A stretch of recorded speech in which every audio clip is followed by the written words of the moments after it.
내가 조선의 국문이라.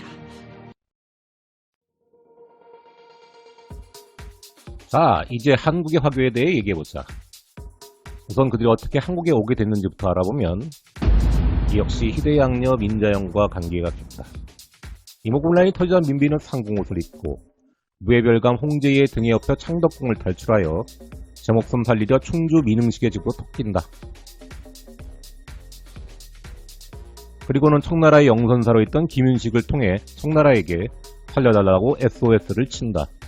기회를 놓칠수라 청나라는 군사 3,000명을 파병하여 분란을 제압하고 대원군을 납치해간다. 하지만 세상에 공짜 점심이란 없는 법. 곧 놀라운 청구서를 받게 된다. 이때 조선으로 파견 나온 광동성 수사대독 오장경이 조선의 경제 수탈을 위해 40명의 상인을 데려왔다. 바로 이들이 한국 화교의 시초다. 이거 그 사람들 사진 아닙니다. 도저히 구할 수가 없었어요. 그래서 화교들은 오장경을 시조로 모신다. 연희동에 한성 화교 중학교가 있는데 그 학교 내 뒷 언덕에 이 오장경의 사당이 있다. 원래는 서울운동장의 뒤쪽에 있었단다. 원래는 이런 모습이었다. 멍청이 고종이 보훈의 뜻으로 1885년 지었다. 70년대 서울시 대규모 정비사업 때문에 7구년 화교학교로 이전하게 됐다. 국지의 유적이라고 철거해야 한다는 여론이 일어났었는데 이전 비용을 한국 정부가 되는 조건으로 이전하는 것으로 대만 대사관과 합의하였단다. 한편 화교들은 매년 음력 5월 23일 사당에서 제사를 지낸다. 이 오장경을 따라 문제의 짱깨가 하나 조선에 오게 되는데 그 문제의 짱깨가 바로 원세계였다. 이 원세계에 관해선 흥미있는 얘기가 많으니 함 알아보자. 키 158cm 퉁퉁한 몸, 굵은 목의 한마디 난장이 똥자루인 원세계가 사실상 조선 총독처럼 저지른 각종 오만방자한 짓거리는 유명하다. 일단 그의 어록을 한번 살펴보면 등등의 주옥같은 말씀들이 있다. 원세계는 아니지만 저 거들먹거림은 당시 청나라 세력이 조선에서 얼마나 오만방자했는지를 보여주려는 의도일 것이다.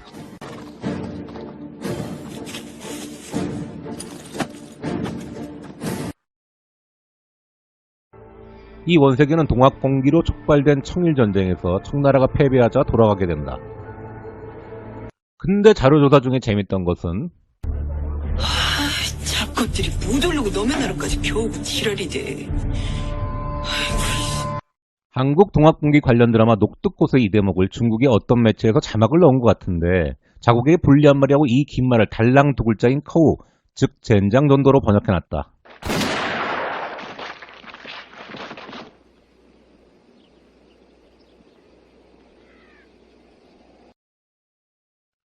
근데 더 웃기는 건 그 와중에도 당시의 두 세도 가문이 합작한 것으로 추정되는 혼사가 있었던 것이다. 자신들의 권력을 유지하기 위해 안동 김씨 집안의 교수를 원세계에 첩으로 준 것이다. 이렇게까지 친절하게 설명을 해줬는데도 민비가 이런 말을 했을 거라고 믿는 바보는 없을 거라고 생각한다. 내가 조선의 국문이라. 자, 다시 안동 김씨 처자 얘기를 해보자. 중국 하남사 안양시에 가면 원림이라는 원세계의 묘지가 있다.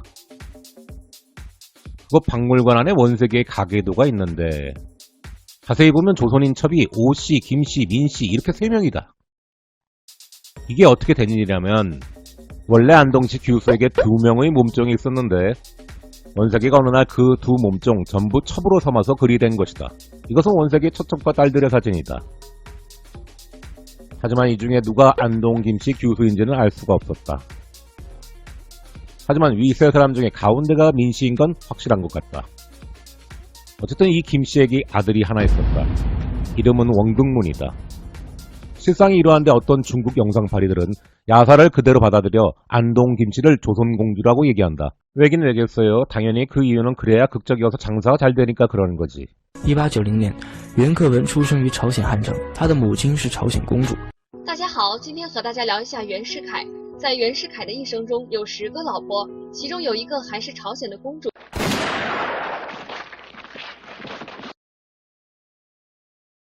아무튼 다시 원극문으로 돌아와서 어려서부터 엄청 똑똑해서 원세계의 귀여움을 받았다. 커서는 풍류와 주색 잡기를 좋아하고 돈쓰기를 물쓰듯이 하여 그 이름이 사교계에 널리 퍼졌다. 그래서 사람들은 흔히 원근문, 장항량, 부통, 장백구 이 네 사람을 민국 사공자라고 부르기도 한다. 그는 아버지 원석이가 황제에 오르는 걸 반대하여 원석이가 갈등을 빚기도 했다. 또한 경국을 광적으로 좋아해서 직접 분장을 하고 무대에 선 적도 있었다. 바로 이러한 점들 때문에 유명한 패왕별이란 영화에서 장구경을 유혹하는 원대인이란 인물의 모티브가 된다.